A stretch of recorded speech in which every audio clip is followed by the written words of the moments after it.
ज्येष्ठ अभिनेता गोविंदाकडून चुकून बंदुकीची गोळी झाडली गेली। स्वतःच्या बंदुकीतून गोळी सुटल्याने गोविंदा जखमी झालाय। ही गोळी गोविंदाच्या पायात घुसली आणि गोविंदाला उपचारासाठी रुग्णालयात दाखल करण्यात आले।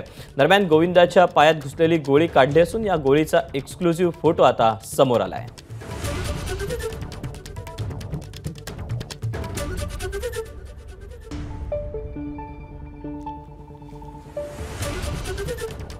आता पहाटे 4:45च्या दरम्यान ही सगळी घटना घडलेली होती। दरम्यान काय सगळा प्रकार घडलेला आहे याची माहिती देखील गोविंदाकडून एक ऑडिओ क्लिप रुग्णालयातून जारी करून आपल्या चाहत्यांना आणि हितचिंतकांना देण्यात आलेली आहे। दरम्यान मुख्यमंत्री एकनाथ शिंदे यांनी देखील फोनवरून गोविंदा यांच्याशी संपर्क साधून त्यांना योग्य ती काळजी घेण्याची सांगितलेलं आहे। यासोबतच त्यांच्या तब्येतीची देखील विचारपूस केलेली आहे।